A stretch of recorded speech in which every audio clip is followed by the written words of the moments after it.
Hey there, how there, ho there. It's Jeff Cutter Diamond welcoming you to yet another Cutter Top 10 video. And today we're going baseball. We're going not Blue Jays, but we're going to go with the 10 greatest MLB managers of all time. Last time I did NHL coaches. Now we got to do the MLB version of the head coach, the manager, who has to manage the game. By the way, of the 10, only one has been manager of the Toronto Blue Jays. And no, it's not Cito Gaston. I wish it was Cito Gaston. A little bit of bias because he did lead us to back-to-back world championships. But I mean, there have been plenty of managers who've led teams to back-to-back championships who have not led on this list. But anyway, let's go. All right, so number 10 is a Dodger tie. We're going to make it a Dodger tie. Walter Alston and the guy after him, Tommy Lasorda. Dodgers were in capable hands once Walter Alston became manager in 1955. I think it was 1955. Well, at least it was 55 because he was the guy who led Brooklyn to the World Series finally for the Dodgers franchise and for the city of Brooklyn. But then 3 years later, they left for Los Angeles. Alston was a main guy for Brooklyn/LA, having them win 4 titles, a long, consistent career. He was there for Koufax and Drysdale and Jim Gilliam and Tommy Davis and, Pee Wee Reese, Jackie Robinson, Roy Campanella, Don Newcomb. I said Roy Campanella? I think I said him. But anyway, yeah, he had longevity. And, the 60s with, Koufax and Drysdale, and then, of course, losing Koufax to that arthritic elbow. The Dodgers were decent and all that. Alston decided to give Tommy Lasorda the reins to be manager of the Dodgers. Tommy Lasorda actually could have been the Expos manager, but he got the leverage. He needed to be the Dodgers manager, and Walter Alston gave Lasorda the job, and Lasorda helped the Dodgers make the World Series a few times, won the World Series in 1981, and in 88, and actually 88 was more of a shock because the Mets, the 100-win Mets, and the 100-plus win Oakland A's were supposed to beat the Dodgers, but they didn't. So yeah, Tommy Lasorda was pretty good too. I mean, yeah, make fun of him for that 2001 All-Star Game gaff, but I mean, frig, like Walter Alston and Tommy Lasorda did bleed Dodger blue, and Tommy Lasorda worked well with Fernando Valenzuela because he managed down in the Puerto Rican Winter League, so he knew the Spanish language. That's what happened. Number 9 is Sparky Anderson, who won championships in the AL for the Tigers and the NL for the Reds. Sparky Anderson was not a bad player. He actually played for Toronto in the International League, the minor leagues. Toronto had a team called the Maple Leafs. I kid you not, that's the team name, but in the International League. And Sparky Anderson played and managed for that team. He would be okay and all that. And then Cincinnati got their hands on him, and he became manager of the Big Red Machine. Johnny Bench, Pete Rose, Tony Perez, Joe Morgan, Dave Concepcion, Ken Griffey Sr., Cesar Geronimo, George Foster, and a lot of other players too. Didn't really have much patience for starting pitchers. He was known as Captain Hook because he would hook the starters at inopportune times. That.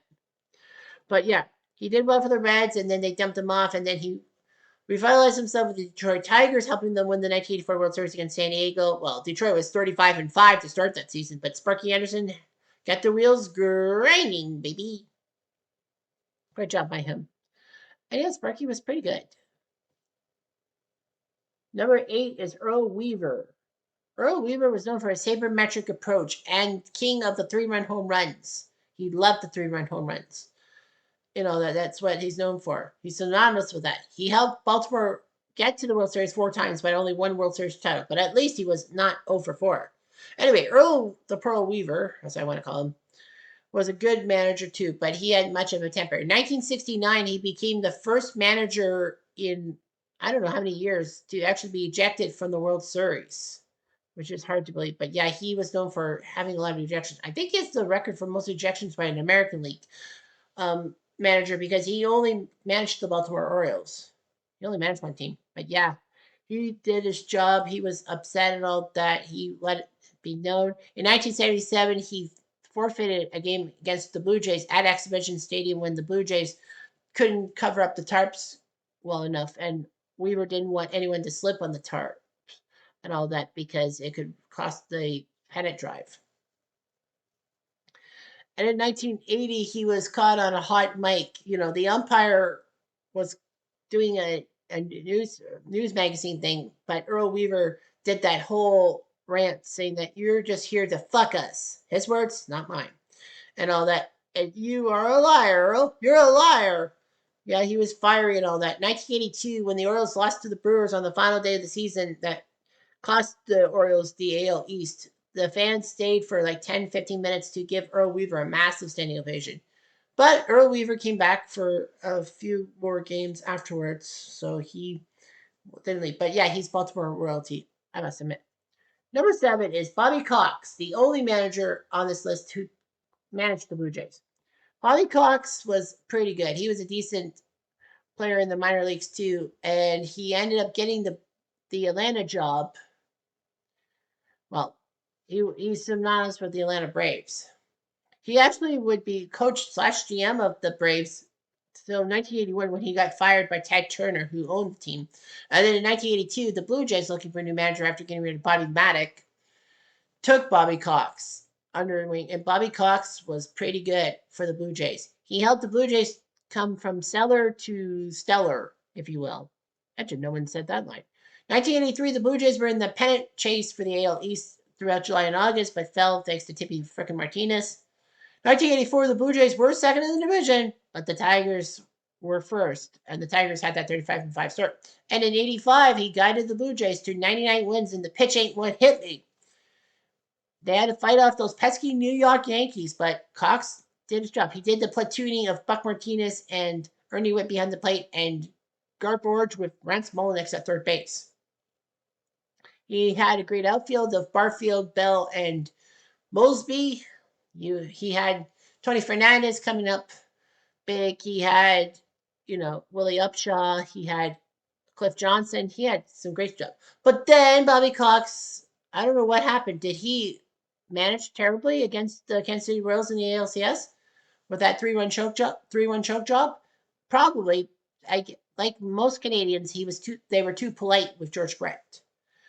Anyway, yeah. But Bobby Cox would soon find his way out. I think he left Toronto on his own accord and went back to Atlanta and guided them to 14 division titles in a row and a World Series victory in 95. Of course, that's an asterisk with the division titles because 94 doesn't count, even though the Expos would have won the NL East and not the Braves. So I'm counting that. Anyway, we have Bobby Cox was big for Atlanta and has the most ejections by a manager ever.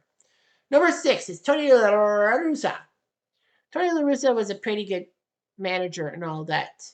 Everyone knows about his job with the A's and the Cardinals, but did you know he actually was manager of the Chicago White Sox for a while, and then he actually came back, at age 73 or something, to manage the White Sox? But anyhow, Tony La Russa was the guy who pulled the strings for the White Sox in 1983 when they shocked everyone by winning 93 games and actually winning the AL West by 20 games over the next best team. It was just not that nuts. The pitching was great. The hitting was great with Carlton Fisk among other people and Ron Kittle. But yeah, the White Sox choked in the playoffs to the Baltimore Orioles, who then won the World Series over the Phillies. But yeah, Tony La Russa was the White Sox manager for a while, and then he found his way to Oakland, harnessed the power of Terry Steinbach, Mark McGwire, Jose Canseco, Dave Parker, Dave Henderson, Ricky Henderson once he came back to the A's from the Yankees, Carney Lansford, and a few other players too. He was a good manager and all that. Yeah, 88 was kind of a fluke against the Dodgers with Earl Hershiser, but 89 they got back against the Giants, crushed them. 90 they fell to the Reds. La Russa still could make the World Series and all that. And then the Cardinals picked him up years later, and he helped the Cardinals become decent and all that. Helped them to the 2004 World Series, I think it was, and should have been Boston, but they didn't. Yeah, Tony La Russa was good. He really was. Number 5, Joe Torre. I know a lot of people say, "Are you nuts, Cutter?" Maybe or maybe not. But anyway, Joe Torre revitalized the Yankees, getting 4 World Series titles and 6 AL pennants. Joe Torre was a good third baseman / catcher for the Braves, the Cardinals, not really the Mets. But yeah, Joe Torre did all that and would manage the Mets and the Braves, I do believe. Yeah, that's right. I think he was the manager of the Braves in 82 when they shocked everyone by winning the NL West and then fell to the Cardinals in the NLCS. But yeah, Joe Torre was a good player and a good manager too. Joe Torre was dumped off by the Cardinals, and then after the mistakes by Buck Showalter in that ALDS against the Mariners in '95, Torre was given the chance to revitalize the Yankees, and so he did. The Yankees were coming back after the wilderness. From 1981 to 1995, they were just nothing. They had good runs, but they just couldn't finish it, and people thought the Yankees were done for. But Torre revitalized the team. He had a great team with the youngsters like Posada, Jeter, Pettit, and Rivera. Also, he had Tino Martinez. It didn't hurt to have Tino Martinez, Scott Brocious, Chuck Knobloch, Tim Raines, Paul O'Neill, Chad Curtis, Darryl Strawberry, Bernie Williams, and of course a good pitching staff too. Yeah, he won 4 World Series titles and 6 AL pennants with the Yankees. That was great because the Yankees got back to prominence and beat those pesky Montreal Canadiens for most championships by a Big Four sports team. So, yeah, very good. And yeah, he was the Dodgers manager for a while too. Number 4 is Joe McCarthy.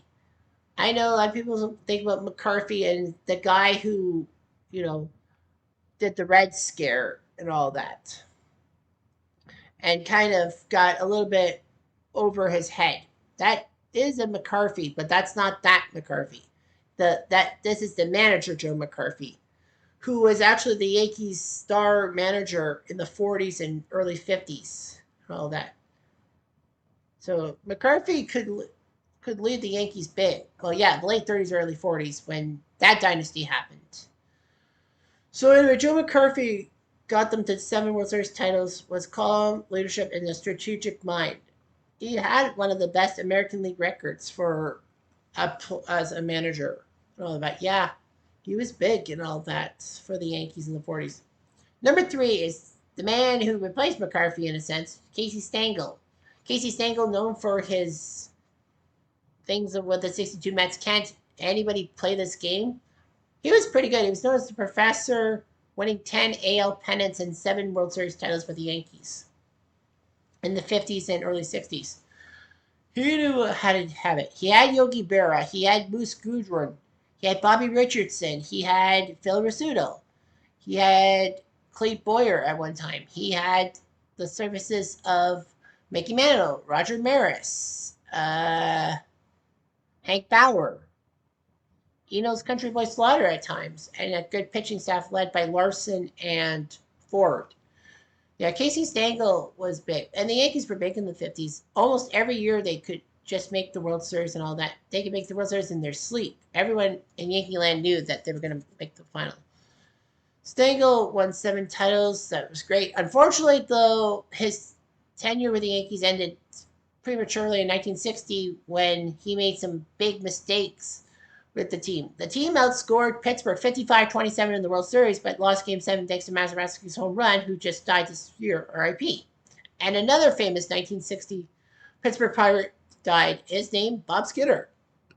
But anywho, Casey Stengel, was known for holding Whitey Ford back, only pitching him when it was necessary to.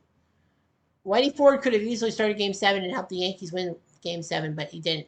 Stengel left. Ralph Hoke came in, and he basically told Whitey Ford pitch when you want to pitch and all that. Stengel did find work with the Mets in 1962, but of course he coached a 41 120 loss season Mets and all that. But still, he's an icon. Number 2 is Big John McGraw, one of the best managers in National League history. McGraw was the manager of the Giants and helped them win 3 World Series and is known for his fiery personality and decency, too. McGraw was the manager of the Giants franchise from 1900 to 1932, which is a long ass time. He went through a lot of Giants ups and downs and all that. McGraw actually was known for his patience and understanding. In 1908, when Fred Merkle cost his team a game against the Cubs because he didn't touch second base after an RBI single, which would have given the run across. Well, of course, people didn't realize that the Giants and Cubs were going to end up tied at the end of the year, and they would have to play that 1-game playoff. Well, that game was 1-1 tie. But yeah, the Cubs beat the Giants at the 1-game playoff and then went on to the World Series. John McGraw kept Fred Merkle on the Giants. He didn't want to punish him. He didn't punish him. And in 1912 with Fred Snodgrass making that muff in the 10th inning of the last game against the Red Sox. He didn't cut Snodgrass loose. He gave him a bonus.